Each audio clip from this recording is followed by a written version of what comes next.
Sit jy vanaand hier en voel dat Jesus verstaan dat jy 'n mens is wat foute maak en daarom vir jou sonde gesterf het? Of miskien is dit dalk ietsie van alles vir jou. Dit mag 'n persoon dit verskil. Maar ek weet dat soos daardie lewende wesens, wil jy ons met 'n keuse maak as jy soos daai lewende wesens, soos die ouderling op God se troon om prys, moet ons ook nou 'n keuse maak om God te prys. Om God te prys, wie van julle dink om God te prys gebeur net met sang? Om God te prys gebeur deur om 'n lewe vir hom te leef. Om 'n totale nuwe leefstyl te maak vir die Here.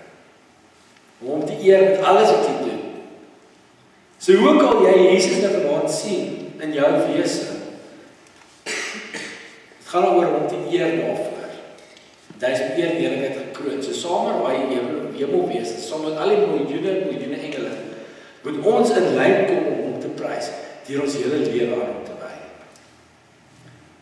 Openbaring 5:12 sê, die lam wat geslaag was is waardig om die rykdom en die mag en die wysheid en die sterkte en die eer en die heerlikheid en lof te ontvang.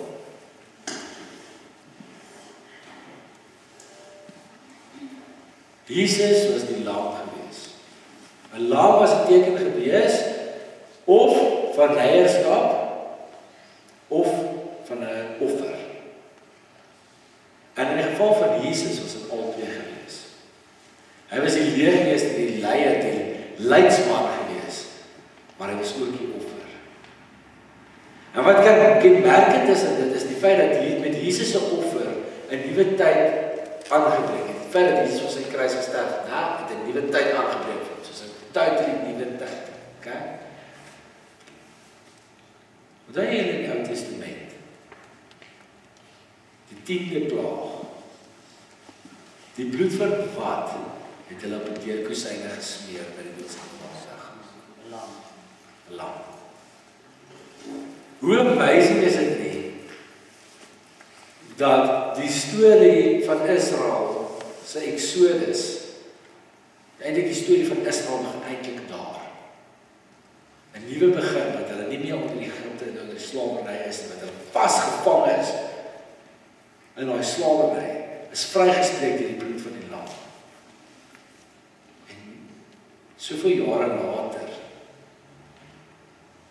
gebruik dieselfde beeld, vir dieselfde beeld gebruik, die bloed van die lam spreek ons vry van die bande van skuld. Hoe cool is dit? Soos 'n nuwe lewe van die Ou Testament is wat gewees en hierdie nuwe bedeling van die Nuwe Testament eintlik vir ons aandui met Jesus se dood aan die kruis. It's amazing. Jesus het aarde toe gekom. Jy is as ons bevryder, jy is ons verlosser van hierdie staf. En die mense in daai tyd, toe Jesus gekom het, die Jode het hom nie aanvaar want hulle het verwag het soos 'n politieke Messias wees. Wat beteken is dat hier 'n Messias kom, jy weet met sy AK-47 en sy tanks en sy F-16 jets en alles en hy gaan die Romeinse ryk opblaas en alles en dan sê die Romeinse ryk nou geoorwin en die Joodse tradisie in Israel kan weer reis om die wêreld se grootste krag te wees, of om sy eie te wees. So hulle het hierdie politiese Messias verwag om hulle te bevry van alle mense, sodat hulle eventueel op aarde weer kan power hê en krag hê in hulle eie wêreld hê. Kom Jesus aan en hy sê vir hulle, julle is boring. Julle wil julle eie menslike krag te oorwin. Ek is hier om die kragte van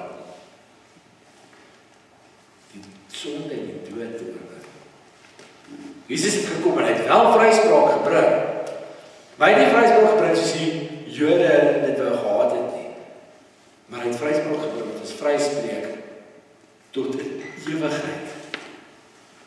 So met daai koms van die lam van die lam het met so groot en diep betekenis uit daai lam wat geslag is. Soos hierdie nuwe begin, soos boem, wow, so skoon gewas. En ons kan nou vir die Here staan as mense wat skoon gewas is en wat rein is vir hom. Deur wat hy gedoen het. Net wat ons doen, kan maak ons in hemel kom nie. Dis deur alles wat Jesus gedoen het, deur God se werk, wat God deur Jesus gedoen het. Dit is daar gekry. Al wat ons kan doen, is een ding. En dit is om ons harte oop te maak. Dit is ons aanvaar. Ons aanvaar Jesus. En dit wat God vir ons gedoen het. It's amazing. Hoeveel keer, fokus ons nie soveel op die aardse goed in ons lewens, dat ons vergeet van dit wat groot is as dit. Vind ons nie onsself baie keer in die posisie waar die Jode was nie. En kyk ons nie op dan so mis dat God eintlik besig is met ons lewens te doen. Dit is 'n vraag. Hoekom het Jesus dit vir ons in die kruis gedoen? Hoekom het God dit vir ons gedoen? Hy het ons gedoen uit liefde uit. Liefde is die sterkste ding op aarde. Die sterkste krag wat hier is. En die liefde, dieselfde liefde wat God gehad het vir jou en my, toe hy Jesus gestuur het om ons te bevry en vir ewig vry te kan wees, van sonder dat ons met sy teenwoordigheid kan staan, daai liefde is nou in jou hart. En deur die Heilige Gees kom dit kragtig tot werking. Die Heilige Gees begin te motor en te werk in jou eie lewe en ander mense se lewens. Moet dit nie reject nie. Moet dit nie misbruik nie. Ouens en ek, hier is so lekker op julle speelveld. Liefde het 'n geuite term geword. Dit is soos, ja, ek is lief vir jou. Wie stem saam met my dat liefde misbruik word en 'n woord is wat mense net omgooi met hulle kan. Hoe kyk ek hulle aan? Wie stem saam met my dat liefde die sterkste emosie is en dat ons eintlik moet versigtig wees oor as ons vir mense sê ons is lief vir hulle, want dit dra soveel emosie. Wie van julle hier vanaand glo dat liefde kragtig is, 'n powerful force is in die wêreld? My versoek aan julle is dat julle sal gaan en die liefde in eerste plek sal uitstraal. Want as ons regtig 'n verskil wil maak in hierdie wêreld, as hierdie wêreld moet change, as dit wil beter maak, gaan dit op een manier gebeur, en dit is deur liefde. As jy jou eie lewe wil transformeer, gebeur dit deur liefde. Want daai liefde en hoop gaan ons eintlik so saam hou. Want ons moet nie liefde misverstaan nie. Liefde is selfless in sy essensie. Liefde, wat is liefde geleer? Is dit liefde geleer? Ons van Jesus af, God af. Wat het Jesus gedoen? Gesterf vir ons. Doodgegaan vir ons. Wat het ons verkeerd? So in sy essensie is liefde eintlik selfless. Beteken, jy moet as jy lief is vir iemand, altyd vir iemand, jy moet altyd dink aan iemand anders. Maar eerder as jy kan dink aan wat kan die liefde vir jou wen, moet jy met anders lief hê. En in 'n perfekte wêreld, as jy met iemand anders in aanraking kom, sê nou as in 'n verhouding, en jy sit daai persoon nou, jy weet, dit is vir jou 'n prioriteit, hè? Jy sit hulle voor jou en jy's lief vir hulle en jy's unconditionally lief vir hulle, moet hulle net terug wees, versaak hulle terug is vir jou ook, as in 'n perfekte wêreld. Maar ongelukkig is dit 'n perfekte wêreld en baie seer. Omdat mense liefde misbruik en misverstaan. Maar ons kan mense opnuut weer leer wat liefde is. The powerful force is in julle. Jesus besit al die rykdom, mag, wysheid en sterkte in die heelal. En daarom moet ons net hom eer. Net hy kan heerlikheid en lof ontvang. En ek het julle nou gevra, het julle gesê, prys ons nie baie keer ons eie vermoëns en nie te veel nie. Wat was dit met hulle Mandela alles genoem het? Met Mandela genoem, 'n bevryder, 'n vader, 'n liberator. Klink dit nie baie vir julle soos Jesus nie. Ons moet nie vaskyk in die mense nie, ons moet verstaan dat God aan die einde van die dag agtergoed is, en dat ons maar net kanale is wat deur goed werk.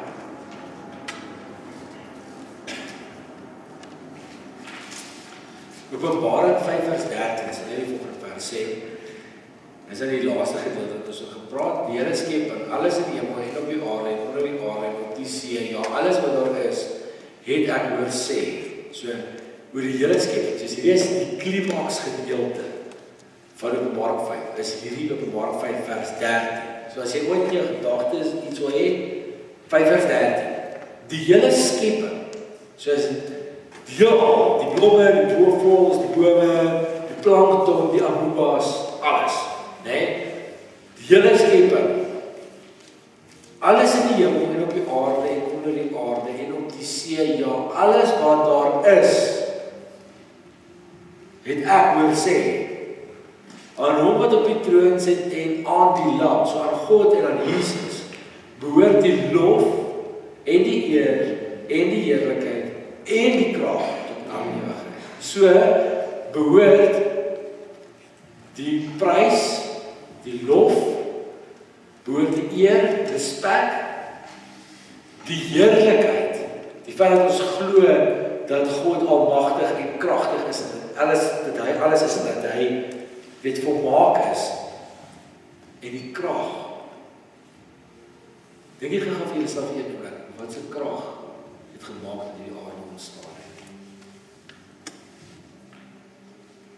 Hoe powerful God is. Ons het laasweek gesê, God is groter as enigiets in die hemel, God is almagtig. Tot in alle ewigheid. Het jy wat gedink oor eternity? Sirkel wat konstant raak. Ek is so bly, ons gaan nie konsep van tyd as jy nog dood is nie. Jo, jy weet, imagine jy trou in die hemel. Ja, ek spot jy. Jo.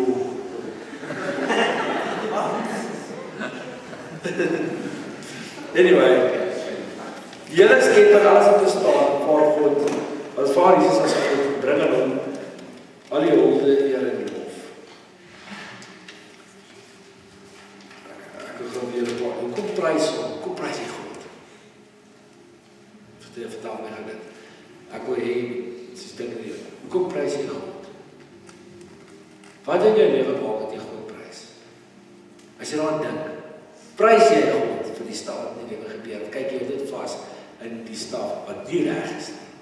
Dit is so, die lewe is so, die wêreld is so, dat ons wel in 'n gebroke wêreld leef.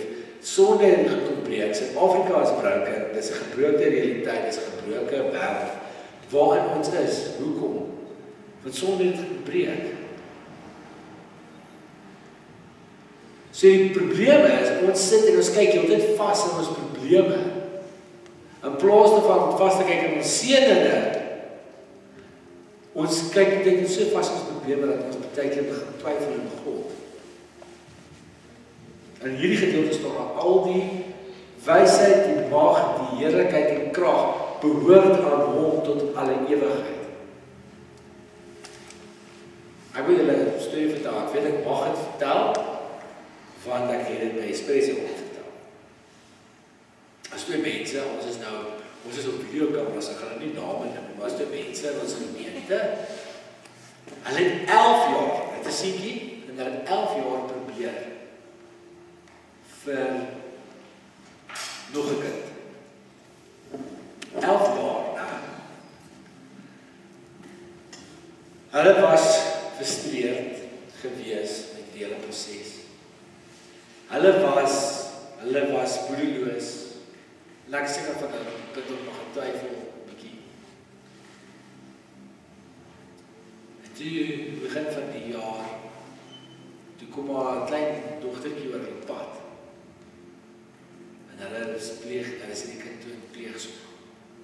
Hulle sou nooit gedoen as hulle moes nou maar klaar kind gehad het. Hulle sê die kind in pleegsorg, weet jy wat gebeur toe? Direk waar 'n kind in pleegsorg is, word die vrou swanger. Wat was God se plan? Dat daai klein dogtertjie by die twee mense moet gaan bly. En toe daarna, toe verhoor God die vrou se gebed en maak haar swanger. Wat dit sê, wat dit wil sê is, partykeer het ons net chill.